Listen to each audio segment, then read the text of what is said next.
തിരുവോണം മണപ്പള്ളിയിലും ആഘോഷിച്ച് അവിട്ടത്തിന് നേരെ വീട്ടിലോട്ടാണ് കേട്ടോ പോകുന്നത്.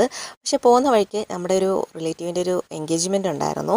ഈ അമ്പലത്തിൽ വെച്ചിട്ടായിരുന്നു എൻ്റെ എൻഗേജ്മെൻറ്റ് നടന്നിരുന്നത് കേട്ടോ, തൃക്കോയിക്ക് അമ്പലം. പിന്നെ അവിടെ വെച്ച് അപ്പച്ചിയൊക്കെ കണ്ടായിരുന്നു കേട്ടോ. ഇത് എൻ്റെ അപ്പച്ചിയാണ്, പപ്പയുടെ പെങ്ങളാണ്, സുശീല അപ്പച്ചി. പിന്നെ ഞങ്ങൾ കുറച്ച് നേരം ഇരുന്നു. ഉച്ച സമയത്തായിരുന്നു കേട്ടോ. പക്ഷേ വീട്ടിൽ അമ്മയൊക്കെ ഫുഡ് കഴിക്കാൻ വെയിറ്റിംഗ് ആയിരുന്നു. അവരിങ്ങനെ വിളിച്ചിരിക്കുമായിരുന്നു. ഞങ്ങളിപ്പോൾ വരാമെന്നും പറഞ്ഞിട്ട് ഏകദേശം ഒരു മണിയോടുകൂടി എല്ലാം കഴിഞ്ഞിട്ടുണ്ടായിരുന്നു. എൻഗേജ്മെൻ്റ് ഒക്കെ കഴിഞ്ഞിട്ടുണ്ടായിരുന്നു. ഞങ്ങൾ നേരെ വീടെത്തി. നമ്മുടെ വീട് തൊട്ടടുത്ത് തന്നെയാണ് കേട്ടോ. അവിടെ എത്തിയപ്പോഴത്തേക്ക് അമ്മ ഇങ്ങനെ നോക്കിയിരിക്കുകയായിരുന്നു, അമ്മയും പപ്പയും സുഹൃത്തും ഒക്കെ. പിന്നെ ഞങ്ങൾ പെട്ടെന്ന് തന്നെ എല്ലാ സദ്യയും എല്ലാം വിളമ്പി ഞങ്ങൾ കഴിക്കാനിരുന്നു കേട്ടോ.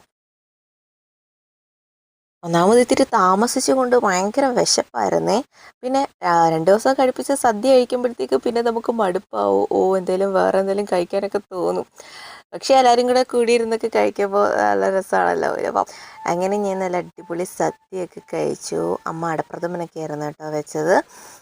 ഇത്തവണ അമ്മ അടപ്രഥമൻ വെച്ചത് അടിപൊളിയായിരുന്നു കേട്ടോ. പ്രാവശ്യത്തെ പായസമൊക്കെ അടിപൊളിയായിരുന്നു. അങ്ങനെ ഞങ്ങൾ ഫുഡൊക്കെ കഴിച്ച് നേരെ ഇനി അമ്മാമ്മയുടെ അടുത്ത് പോകണം. അപ്പോൾ പെട്ടെന്ന് തന്നെ ഞങ്ങൾ റെഡി. പെട്ടെന്നല്ല, കുറച്ച് സമയം നല്ലതിൽ നമുക്ക് സദ്യ കഴിച്ചിട്ട് ക്ഷീണമാണല്ലോ.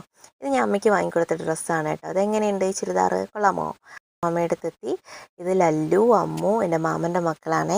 ഇതാണ് എൻ്റെ മാമൻ, ശുഭു മാമൻ. പിന്നെ ഞങ്ങൾ അവിടെ നിന്ന് കുറച്ച് കഴിഞ്ഞിട്ട് മേളിൽ ഓമനക്കുട്ട മാമൻ്റെ അടുത്ത് പോയി. എൻ്റെ ഇതാണ് ഓമനക്കുട്ട മാമൻ, മീനു, എൻ്റെ മോളെ താരൂട്ടി. കുഞ്ഞാ വന്ന് മലപ്പുറത്ത് വന്നിട്ടുണ്ടായിരുന്നല്ലോ.